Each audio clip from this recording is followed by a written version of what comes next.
The wind was sharp that afternoon, and the city street was loud with rushing footsteps, honking cars, and distant chatter. Yet amidst the noise, everything felt strangely still around the small wooden bench in front of a quiet cafe. A young mother sat there, her coat worn from too many winters, her eyes tired from too many sleepless nights. In her arms, a little girl with soft golden curls clung tightly to her, looking confused, hurt, and scared all at once.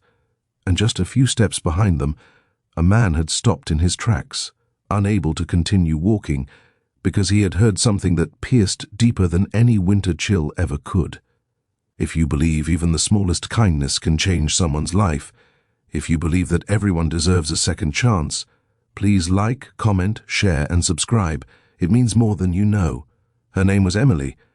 She'd grown up in Ohio, the daughter of a school librarian and a construction worker who loved her fiercely. Life had once felt simple, warm, predictable. But life was unpredictable in ways that no one could prepare for. When she was 17, her father passed away suddenly from a workplace accident. The shock, the grief, the sudden lack of safety in the world left cracks inside her that she didn't know how to repair.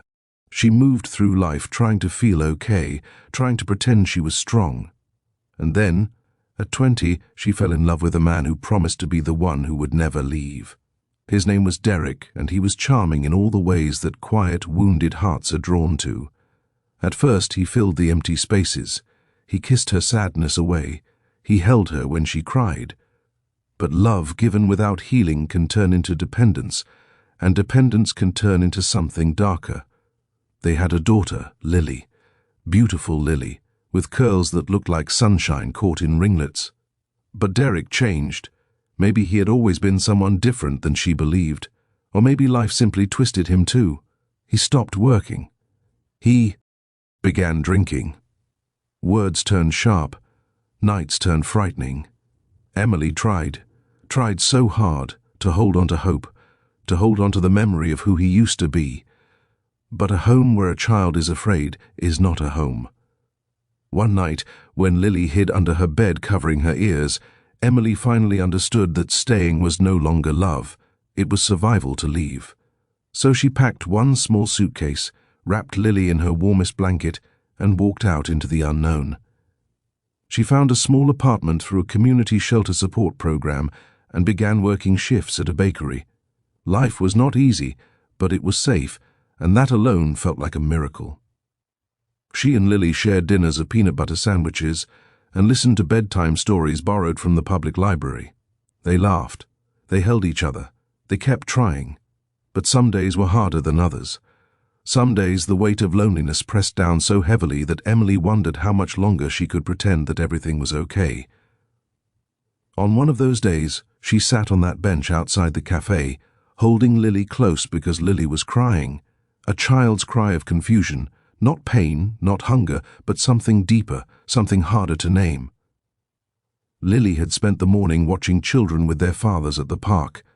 Children lifted high into the air by strong arms, children giggling on shoulders, children calling out, "Daddy, look at me."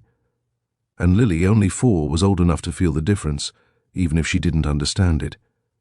Emily tried to explain the world in gentle ways, that some families look different, that love does not always look the same.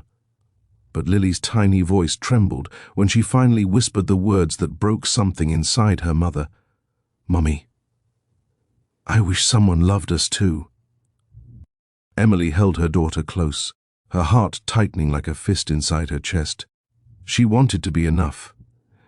She wanted Lily to feel loved every second of every day. But even love can feel lonely when shared between only 2 people trying so hard to be each other's whole world. And that was the moment the man walking behind them stopped. His name was Michael. He was in his early 30s, dressed cleanly in a grey coat, the kind of person who looked like his life was put together. He was on his way to a meeting when he overheard the little girl's words. He didn't know them. He didn't know their story. He only knew something inside him refused to keep walking.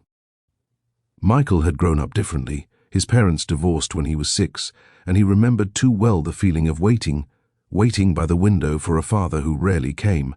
He knew the ache of wanting to be chosen, to be someone's priority, to feel treasured. He approached carefully, not wanting to frighten them. Emily looked up, startled, eyes guarded, used to protecting herself and her child. Michael didn't ask what was wrong. He simply asked if they were okay, and though Emily nodded and said yes, there was a quiet shaking in her voice that said everything she couldn't. He didn't try to pry. He didn't offer pity. Instead, he simply sat on the bench beside them and offered Lily the small stuffed bear keychain hanging from his briefcase. Lily's tears slowed. She reached for it. Something softened. That moment became the first thread of something new. Over the following weeks, Michael began stopping by the bakery where Emily worked. At first, it was just for coffee. Then for small conversations. Tiny steps, careful distance. Emily was cautious. She had learned the hard way how dangerous hope could be. But Michael never pushed, never asked for more. He simply showed up, kindly, steadily, real. He learned about her life piece by piece, how she braided Lily's hair in tiny ribbons every morning, how she used to love painting but hadn't touched a brush in years, how she was stronger than she realized but too tired to see it.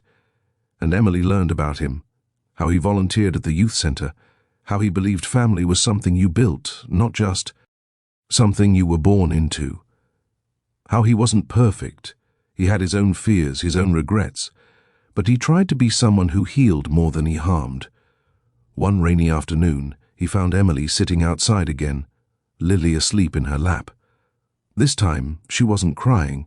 She just looked worn, exhausted. He sat beside her quietly.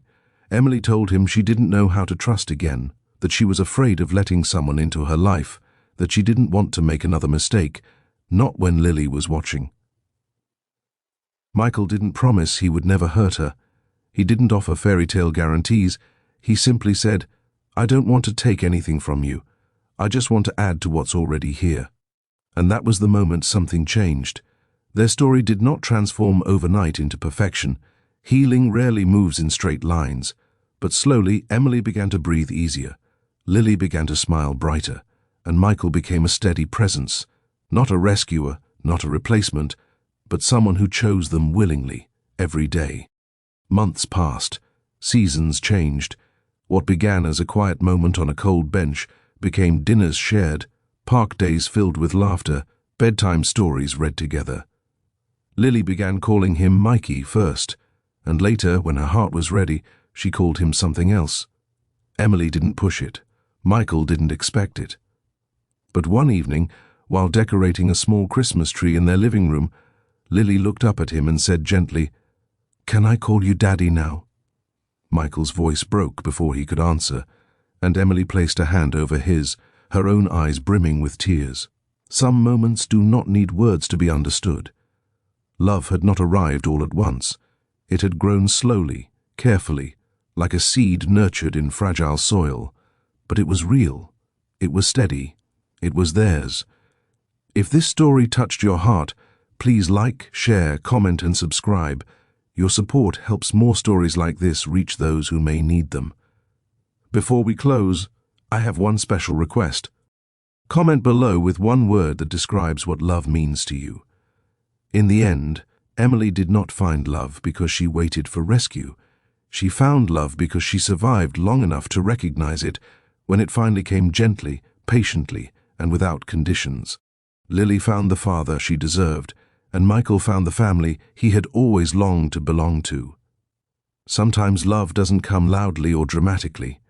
Sometimes it simply walks up quietly behind you and refuses to walk away.